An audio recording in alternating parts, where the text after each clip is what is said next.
studio microphone before we begin. If you're passionate about human behavior, mind science, and the truths most people never question, hit that subscribe button. And don't forget to like this video. At Whispers of Psychology, we don't just explore what the mind thinks, we explore why it thinks that way. Now, let's begin. The autonomous man is a device used to explain what we cannot explain in any other way. B.F. Skinner, Beyond Freedom and Dignity. This single line from Skinner's groundbreaking work challenges everything we believe about freedom, autonomy, and our sense of control. Are we truly in charge of our actions? Or are we simply reacting to systems we don't fully see? Today, let's begin with the very root. Not with control or resistance, but with the idea of freedom itself. What does it really mean? Why do we value it so deeply? And most importantly, are we as free as we think we are? Ladies and gentlemen, when we hear the word freedom, something stirs in us. It is perhaps the most cherished concept in human history, linked to independence, dignity, justice, and self-expression. But psychology, especially the school of behaviorism, invites us to look deeper. It doesn't dismiss freedom, but it challenges its definition. For most people, freedom means choice. If I can choose what to eat, where to live, what career to pursue, who to love, what beliefs to follow, then I am free. The ability to make decisions, we believe, is the essence of our identity. But a behavioral psychologist would ask a more uncomfortable question. Why did you make that choice? What influenced you? Was that decision really yours? Or was it shaped by something outside of your awareness? That's where B.F. Skinner's philosophy becomes not just academic, but deeply personal. According to Skinner, human beings are not autonomous in the way we like to believe. We are conditioned by reinforcements, rewards, and consequences that shape our actions over time. Just like animals trained through stimulus and response, human behavior, too, is a product of environmental factors. Let me give you an example. Imagine a child who always gets praised for being quiet. Over time, that child learned that silence equals approval. Now imagine another child who gets attention only when they misbehave. Eventually, their behavior becomes louder, more rebellious, more chaotic. Now fast forward to adulthood. These individuals may believe they are choosing to be introverted or aggressive, but are they really choosing, or are they simply behaving according to a script written years ago? This leads us to an important distinction. There is a difference between feeling free and being free. The feeling of freedom, which most of us experience daily, is real, but the origin of our desires, the forces behind our decisions, may not be as internal as we think. Our culture, our upbringing, our social conditioning, the reward we chase and the punishments we avoid, all contribute to shaping our behavior long before we decide. So, what happens when we begin to believe that our freedom is absolute, but in reality it is influenced? We run into something Skinner feared: the refusal to take responsibility for the systems that shape people. In Beyond Freedom and Dignity, Skinner argues that the more we believe in pure free will, the less likely we are to change environments that influence behavior. For example, if we say someone is lazy by choice, we ignore the possibility that their environment never reinforced effort.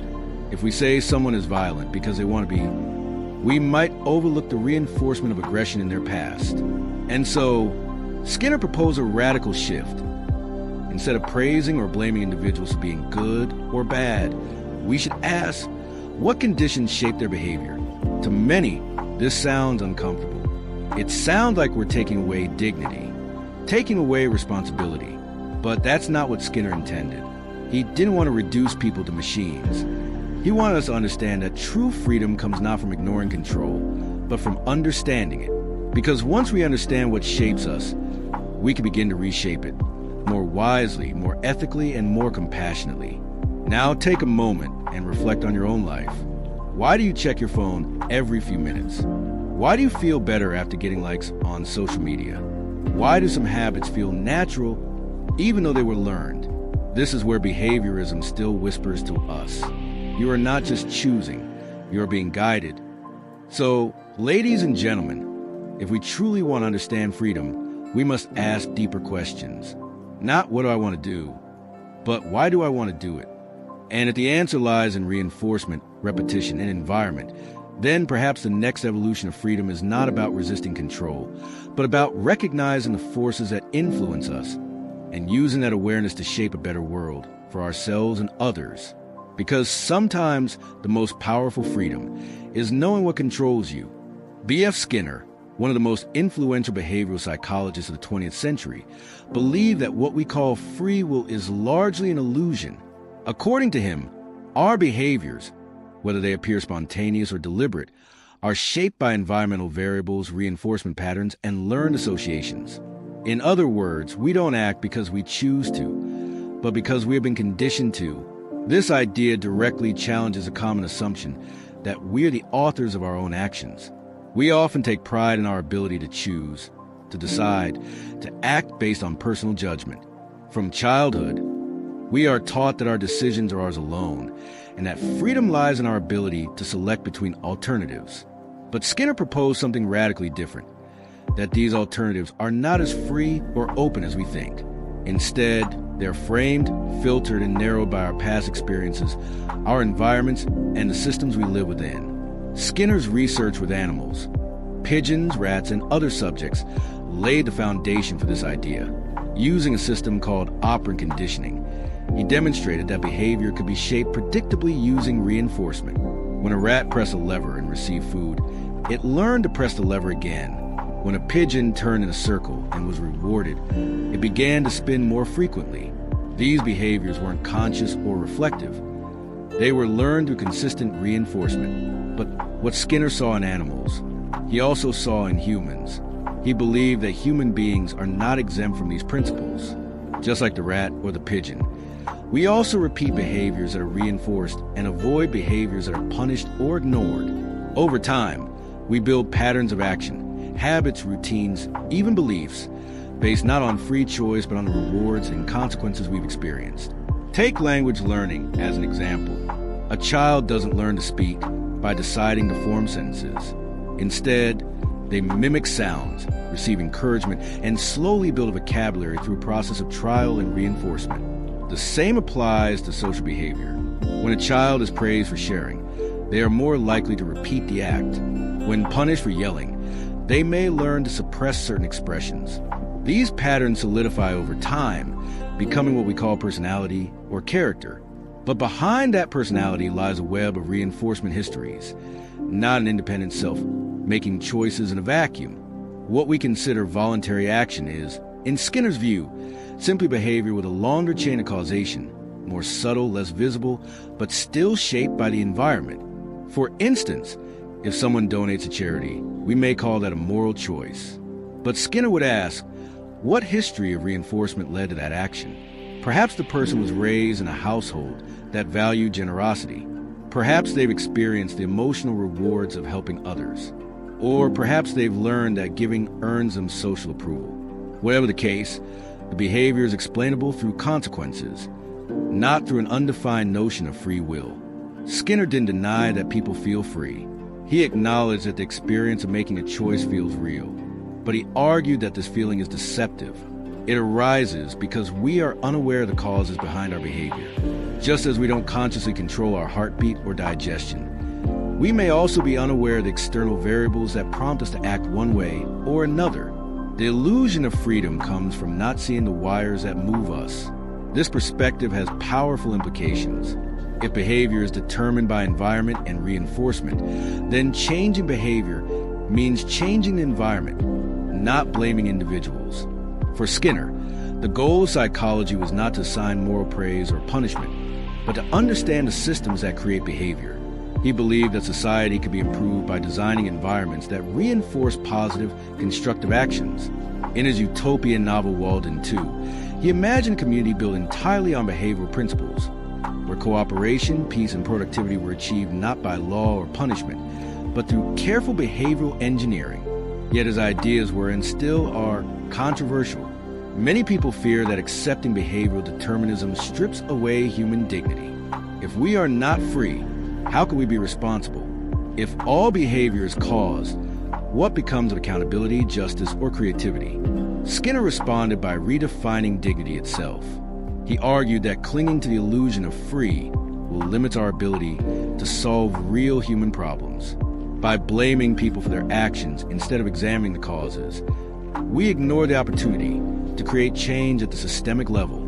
If someone commits a harmful act, instead of labeling them evil, we should ask, what conditions led to this? What patterns of reinforcement sustained it? And how can those conditions be altered to prevent harm in the future? His approach shifts the focus from individual blame to structural understanding. It invites us to become architects of behavior, not judges of morality. And while this may feel uncomfortable, it opens the door to more effective education, rehabilitation, and social development. In summary, Skinner's belief that free will is an illusion challenges our deepest assumptions, but it also offers a powerful framework for understanding and improving human behavior. By acknowledging the forces that shape us, we gain the ability to reshape them. And in doing so, perhaps we come closer to a form of freedom that is not imagined, but earned through knowledge, design, and awareness. Every action a person takes is part of a larger pattern, a result of past interactions, learned experiences, and environmental conditions. According to B.F. Skinner, human behavior does not emerge from some inner essence or random spontaneity. Instead, it is shaped, molded, and maintained by the surrounding environment through a consistent pattern of consequences. This central idea forms the core of operant conditioning, a framework that explains how behavior is learned and how it can be changed. Skinner demonstrated through his experiments that behaviors followed by positive consequences tend to be repeated, while those followed by negative consequences tend to diminish. This principle, known as reinforcement, applies not only to animals but to human beings across every culture, age, and background.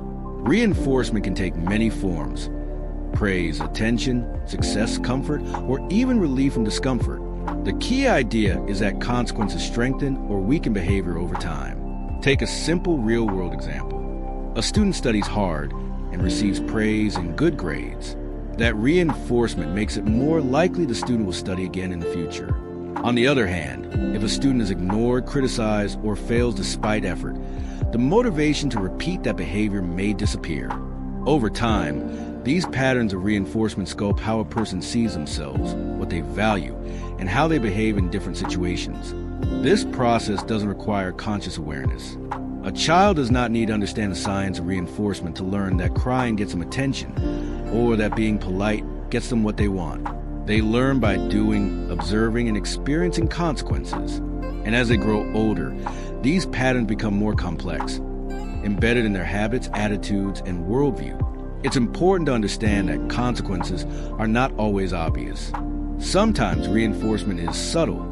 A teenager who acts out in class may not enjoy getting in trouble, but they might enjoy the attention it brings, even if it's negative. In this case, the behavior is still being reinforced. Similarly, someone might continue in a toxic relationship not because they are happy, but because the fear of being alone is more painful than staying. In both examples, the environment is shaping behavior, whether we recognize it or not. What makes Skinner's theory powerful is that it allows behavior to be understood, predicted, and even changed.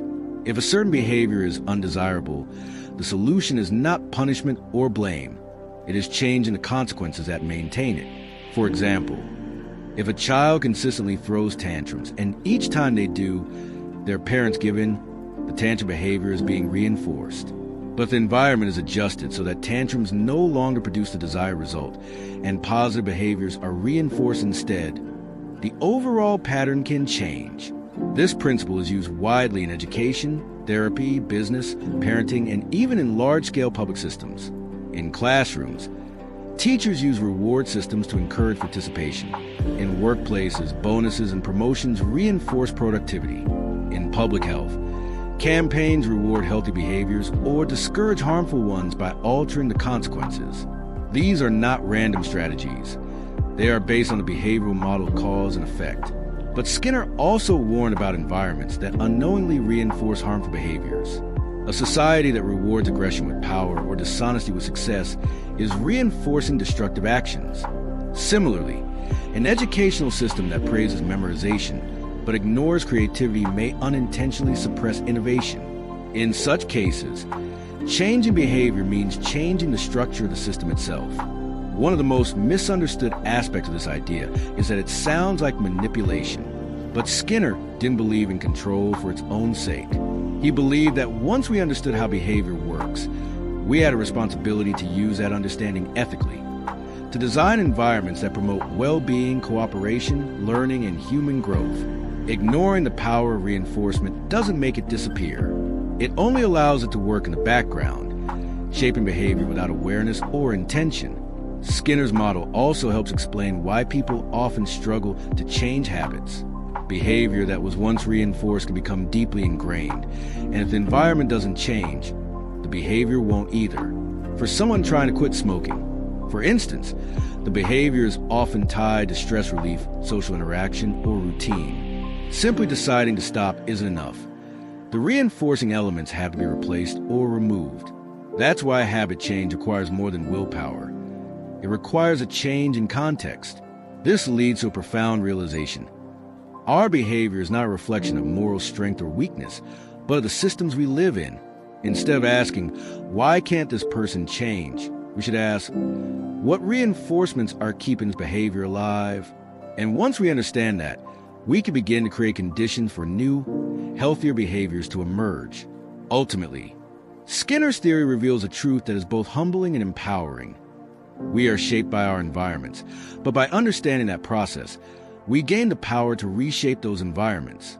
We can become deliberate in how we design schools, homes, workplaces, and communities, not to control people, but to support them in becoming their best selves. Behavior is not random. It is shaped, and if it can be shaped, it can be reshaped with knowledge, care, and intention. For most of history, people have tried to escape control.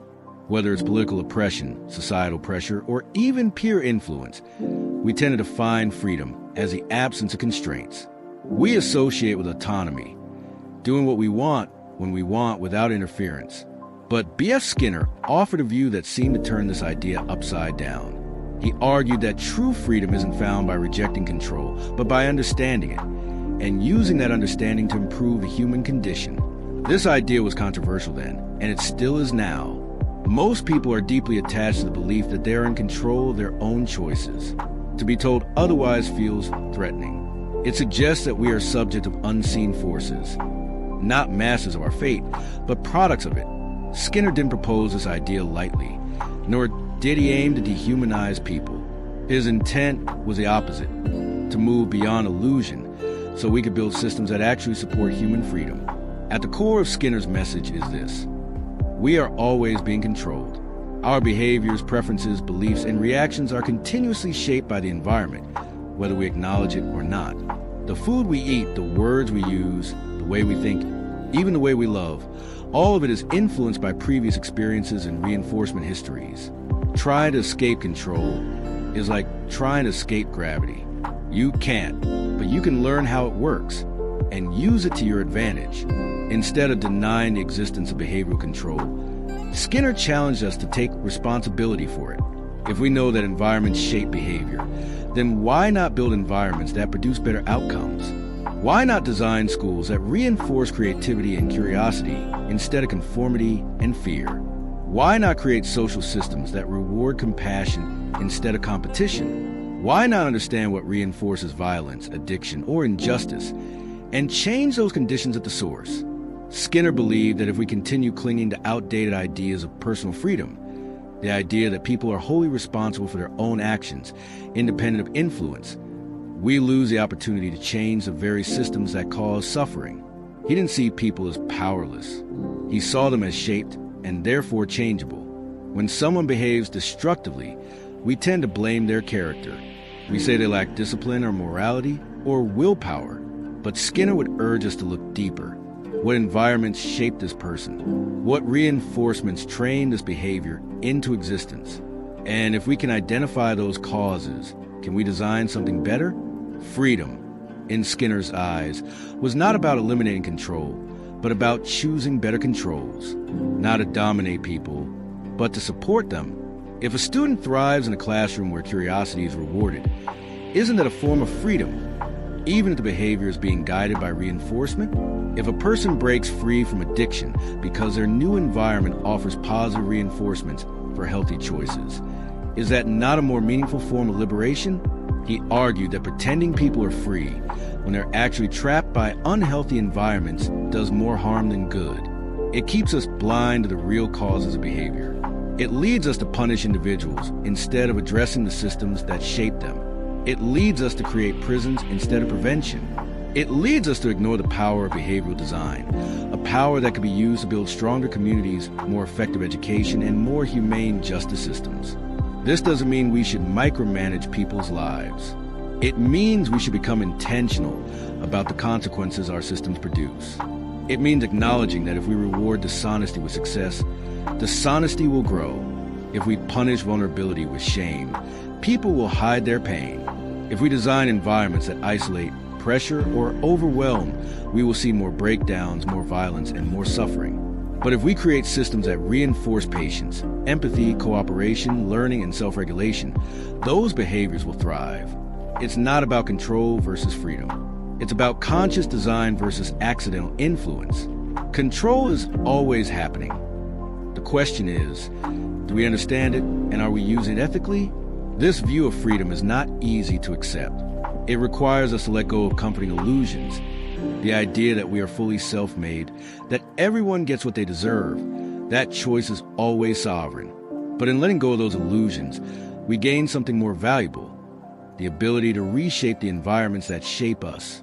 True freedom, according to Skinner, is the freedom to change the conditions that control us, to bring behavior out of the shadows of mystery and into the light of science, compassion, and purpose. It is not the absence of influence, but the presence of understanding. When we understand what drives human behavior, we no longer have to rely on blame, force, or superstition. We can guide behavior through systems that reflect our highest values, not by commanding change, but by reinforcing it. That is where the future of freedom lies, not in denying that we're influenced, but in choosing how, and by what, and to what end. And that choice, to influence wisely, may be the greatest freedom we ever claim. So what does all of this mean? It means that freedom, as we often imagine it, the unshackled power to choose, untouched by influence, might be the greatest illusion of all. Through B.F. Skinner's eyes, we see that every behavior is part of a chain, shaped by environments, strengthened by reinforcements, and carried forward by systems we often don't even notice. We are not as free as we believe, but that doesn't mean we're powerless. In fact, understanding what truly shapes behavior gives us more power than ever before. Instead of blaming, we can start changing. Instead of punishing, we can start designing. Schools, homes, institutions, and even our digital lives all can be structured to promote compassion, growth, and wisdom. Real freedom isn't about rejecting control. It's about recognizing it, understanding it, and using it with intention and ethics. Skinner didn't want to strip people of dignity. He wanted to redefine it, to move past the myth of absolute autonomy and help us see a truth that empowers, that by shaping our environments, we shape the people within them. And in that shaping, we don't lose freedom. We finally begin to create it. So, the next time we speak of freedom, let us ask, freedom from what? Freedom to do what? And most importantly, freedom shaped by whom? The answers may not be easy, but they will be honest. And from that honesty, real progress can begin.